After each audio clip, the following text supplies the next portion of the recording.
Hello, it's time I make another video about psychological things, sharing my knowledge with the world. I think I have a responsibility for doing that since I've learned and since I keep learning new techniques, new ways of staying well psychologically. And the thing I want to talk about today is why medication in absolutely most cases are not a good idea if you want to get rid of psychological problems.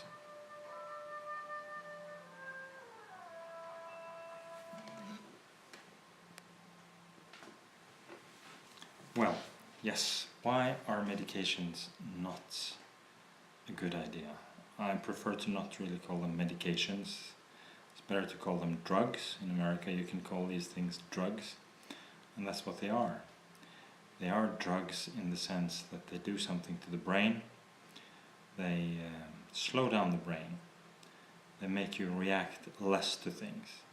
And of course this is tempting to do if you feel that you are reacting too much to things. For instance, if you're very afraid of going to a shopping center, especially for Christmas and things like that, it might seem like a great idea to just lower your sensitivities by dulling your brain with drugs. But think about it like this. If somebody was afraid of public speaking, would you tell them, yeah, just take a few drinks before you do it, and just do that every time? Every time you're going to talk to people or talk in front of somebody, take a drink. Take a drink, it's a good idea. Or if they're afraid of going to the shopping center, say, yeah, have a bottle of whiskey and you'll be able to do it. Yeah, you can do that every day. Good treatment. We wouldn't say that. We wouldn't think that people get better by dulling themselves down with some kind of drug, either it be alcohol or cannabis or whatever. And why do we normally not think that this is a good idea? Why do people in general think that it's not a good idea to take alcohol, at least, to solve problems? If you're upset in your marriage, take some alcohol. Yeah, you'll feel better. Or maybe some grass. Yeah, you'll feel a lot better in your marriage if you just cool down a little bit. No, normally we don't say that. Why? Because we instinctively know that if we take a drug to calm ourselves down in a situation that is difficult, we don't get to solve any problem. You don't get to solve your couple problems if you just dull it down with beer or any kind of other kind of alcohol, so you're not really able to talk about problems. You have to have all your senses, you have to have all your mental capacity in order to deal with the problem. And that's exactly the problem with all psychiatric drugs. They interfere with a very, very delicate mechanism of the brain, and you're not able to respond like you would if you had a non-intoxicated brain. So what should you do? If you get anxiety in certain situations, what can you do?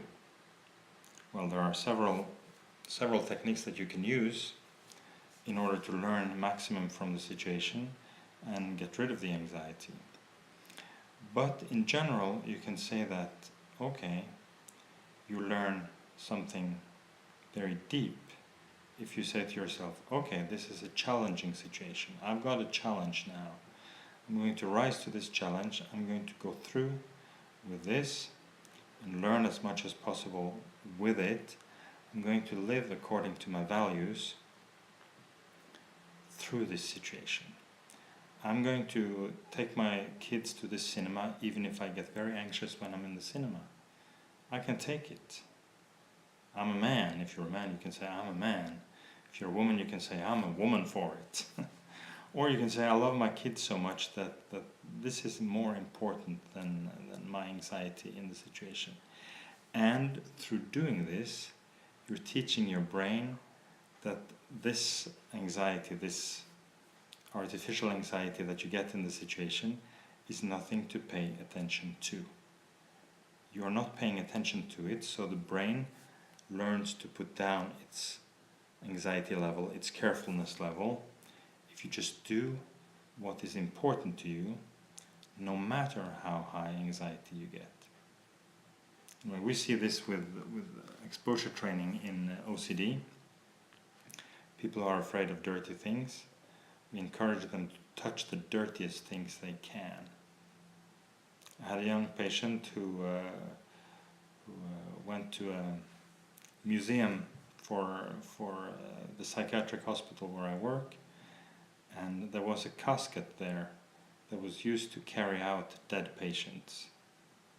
And I didn't really want to touch it, and I told him, and this seemed to inspire him. So we said, now you can pretend to be a therapist and show us how we're supposed to touch this casket. And he did it. He did it, and I had to touch it too then. So, and this seemed to be really so hyper anxiety arousing for him that it took him over the top, and after that nothing was too dirty for him. So he got completely rid of the dirt phobia, you might say, that is part of OCD. That was part of his OCD. So anyway, go into the anxiety. Like one of my colleagues says, he says, anxiety is good. Anxiety is good, that's when you learn. It's really just like when you're doing exercise. Would you say that you shouldn't sweat too much, you shouldn't feel your heart pounding if you do exercise? No, we wouldn't say that. We would say, okay, I've been sweating, my heart has been beating, my muscles are aching. Yeah, I've trained, and I'm going to be stronger for it. So that's why you shouldn't dull yourself down if you have a psychological problem. In a way, they are challenges, and when you face these challenges, that's when you grow as a person.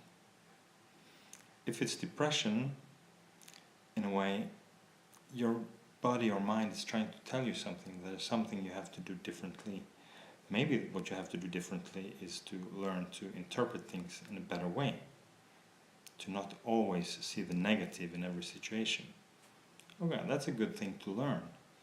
And if you say that in every negative situation I can learn to see something positive, man, you've really learned it then. There's nothing that's going to break you if you've practiced on every single depressive situation in your life and saying, I'm going to see if I can find something positive in this.